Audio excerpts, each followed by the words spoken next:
I still remember the sound of their laughter. It wasn't the kind that warms a room or brings people closer. No, it was sharp, cold, the kind that cuts through your soul and leaves you bleeding in silence. That day I stood in the middle of my cousin's wedding hall, wearing the only thing I was proud of, my uniform. It wasn't decorated with medals yet. It was plain, simple, with my name stitched over my heart, Captain Alina. To me, it was everything. To them, it was a joke. Look at her, my aunt whispered, loud enough for the whole table to hear. She joined the army because no decent man would marry her. The table erupted. My own sister Maya didn't stop them. She just looked down at her glass of champagne and smiled. That smile shattered me more than their words ever could. I had spent 3 years in the academy. 3 years of waking up at 4 a.m., running until my lungs burned, learning to lead when my hands shook from fear. I missed birthdays, funerals, and every family gathering because duty called. And now, I was back home for 2 days, and all they saw was a failure in a costume. Alina, seriously, my uncle said, patting my shoulder like I was a child. When are you going to quit this soldier game and live a real life? You're no husband, no kids, just that? He pointed at my uniform. I wanted to scream. I wanted to tell them about the nights I didn't sleep because I was memorizing tactical maps. About the day I carried my injured teammate 5 miles through the desert. About the letter of commendation in my bag that they never asked to see. But what I didn't know that day was that while they were laughing at my uniform, my country was already watching it. Because while they saw a joke, the Special Operations Command saw a leader, and one call was about to change everything.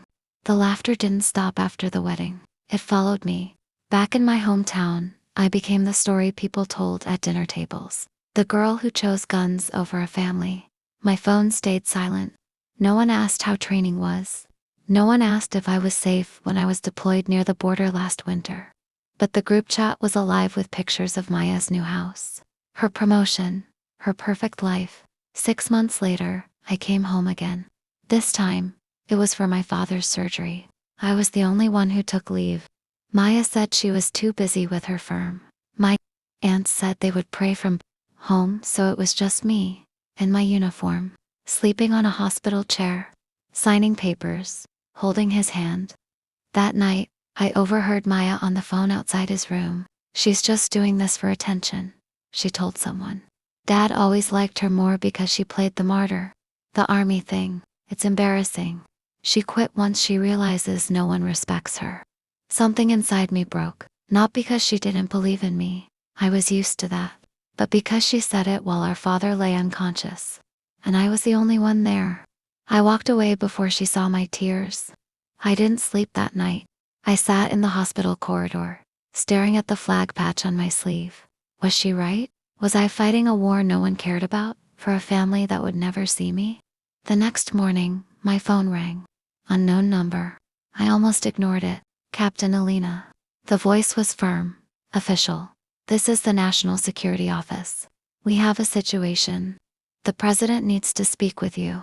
I thought it was a prank, until everything changed. With the next words, we've reviewed your field reports from Operation Silent Shield. Your unit's extraction plan saved 42 lives. The president has authorized your immediate transfer.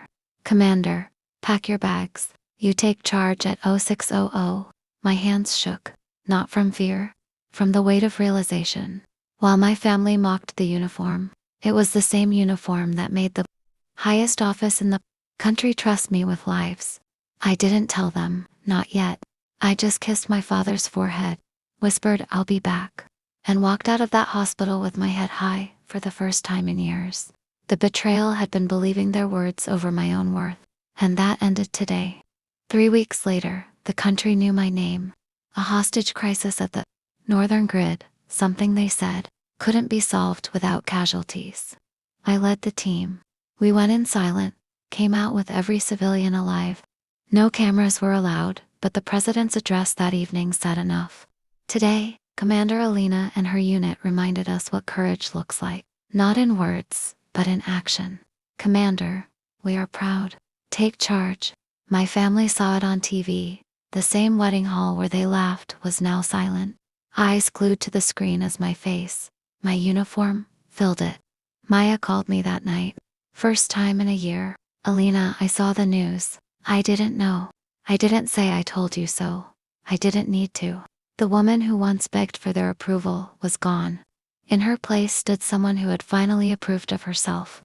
A month later, I was invited to speak at my old high school. The auditorium was full. My aunt was there. My uncle was there. Maya sat in the front row. I didn't wear a dress. I wore my uniform. The same one they laughed at. Only now, it carried